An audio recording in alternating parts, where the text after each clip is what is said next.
Bismillahir Rahmanir Rahim. Nahmaduhu wa nusalli ala rasulihil kareem. Dear brothers and sisters in Islam, welcome back to our Simplified Hajj series part 6, where right now we're going to discuss the definition and clarify the three different steps of Hajj, rather the three different types of Hajj. And this is only to enrich us with the understanding of what we're going to do beyond the Umrah itself. If you recall, in the last video we spoke about Umrah and exiting the Ihram. This was a common procedure as a mu'tamir, someone performing Umrah. As for one in the course of Hajj, this may change or vary based on the type of Hajj one is performing.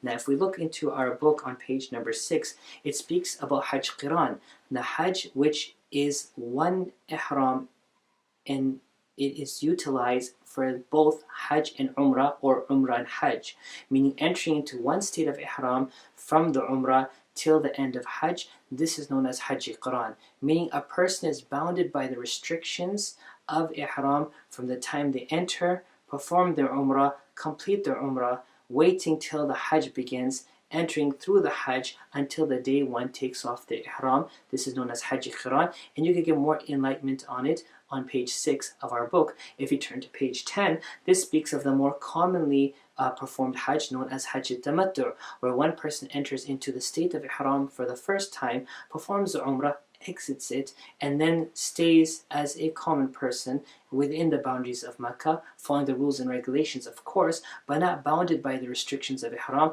only to re-enter into that state on the first day of the Hajj, which is the 8th day of Zul Hijjah, for the 8th, the 9th, and part of the 10th, whilst exiting it and freeing oneself from almost all the restrictions except one for the 10th, and then maybe 11th, and finally by the 12th, one is free from all those restrictions totally. And lastly was Hajj Ifrad, a person intending to perform the Hajj alone, which would entail for someone coming from outside the boundaries of Hijaz or Arabia to perform a Tawaf al-Qudum, which we'll touch on when we discuss that. Nevertheless, let's go to Hajj Qiran. I am departing here from America today with the intention that I want to perform Hajj Qiran, for I feel that's going to be the most best thing for me to focus upon.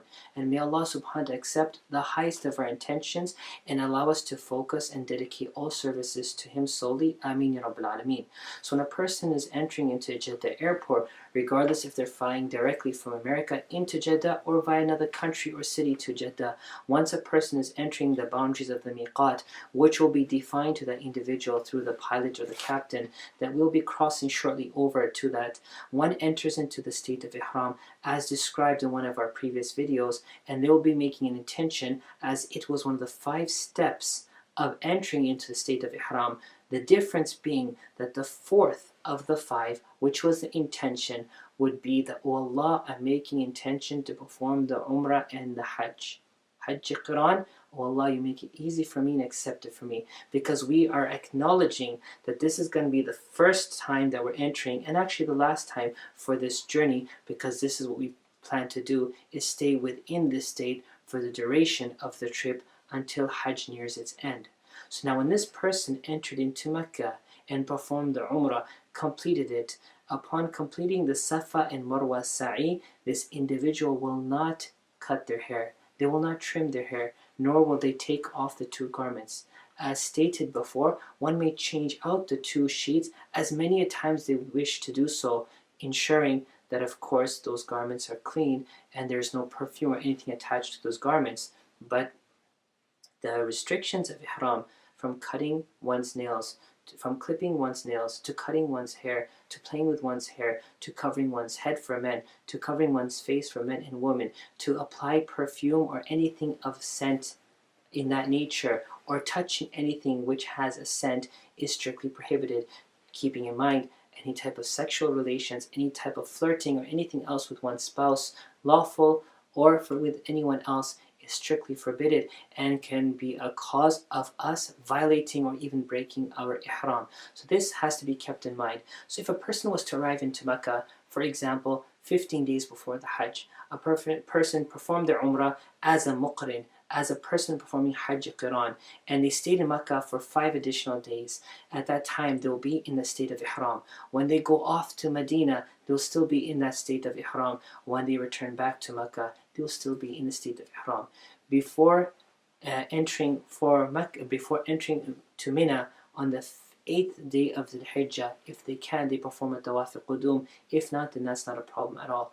Now they're going to go to Mina and perform the rituals of Hajj, which we'll describe in our next video, and they will exit from that state of ihram as everyone else would, following the steps taken during the course of Hajj.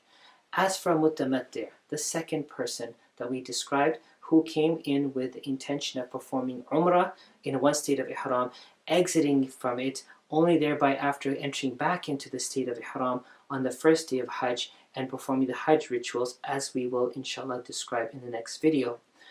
For that individual, when they're exiting this country and entering into Jeddah airport, either via another city or country or directly from America, prior to entering the boundaries of miqat, which will be defined by the pilot himself, and he will inform you that we're entering, prior to which a person fulfills the criteria of entering into the state of ihram. The fourth of the fifth is intention. We reflect on the intention once more. At this moment, a person will not make intention for Hajj. A person will not make intention for Hajj and Umrah. Rather, the person will make intention for Umrah alone. And upon entering Makkah, performing the Umrah as we described in our last video, a person will, upon completion of Safa Marwa, by trimming, clipping, or shaving their hair, they will exit the state of Ihram, meaning they're no longer obliged to follow the restrictions of ihram, nor will they have to be bounded by the 2 sheets alone. Rather, they could exit those 2 sheets and wear the clothing. If they go off to Medina, they will stay in Medina for a certain number of days. Upon re-entering into Makkah, one will re-enter into state of ihram only because they are entering the boundaries of the miqat once again, due to which they have to enter with the ihram. They'll perform another umrah, and this umrah will not be affecting their hajj in any way, and then they will exit and they will be ready till the day Hajj begins to re-enter into the state of ihram. As for a person who went to Medina first and they came to Makkah first time, they will of course make the intention of Umrah from Medina and of course perform the Umrah of their Hajj tamattu. Allahumma inni uridu al-Umrah. O Allah, making intention to perform Umrah. And upon completion of the Umrah, they will exit that state of ihram only to wait till the day Hajj begins to re-enter it. Remember, in both scenarios, a mutamatti' or the qarin, the one we spoke of earlier, both of them when entering into the, as for the mutamatti', upon entering the state of ihram the second time for the hajj, this person will make ihram from their own hotel. One does not need to go outside the boundaries or outside the haram boundaries to make the intention. One could make it in the comfort of their own hotel room. If they wish, they can maybe shower up, clothe themselves, and go to the haram if there is time, if time permits and the group leader knows. One can go to haram, make the 2 rak'ah, make the intention. If time doesn't allow us to do so, praying in the hotel room is also okay, and that will suffice. And then they will proceed for the hajj, and the rituals of which we'll describe in our next video, inshallah. Lastly, a person is a mufrid. They came to Makkah, they performed a tawaf qudum. When they left from their hometown, entering into Jeddah, they made intention for Hajj, and they entered and they just performed tawaf qudum. They're not bounded by ihram. Rather, they're going to stay in their state, regular state, and when time of Hajj comes, then put on their ihram and go only for the Hajj. This is more applicable for those who are living in close proximity or the vicinity of Makkah. As for those who are coming from outside, it is more practical and more preferable for them to either consider the tamattu or the qiran. A mufrid could also be a person who comes from Medina as a foreigner right before Hajj begins. That individual too can make the intention of just Hajj ifrad, and the scenario would be that they leave from Medina with the intention of Hajj alone and go and perform just a nafil tawaf, which is known as tawaf qudum, and then proceed straight and directly towards the Hajj with the same ihram.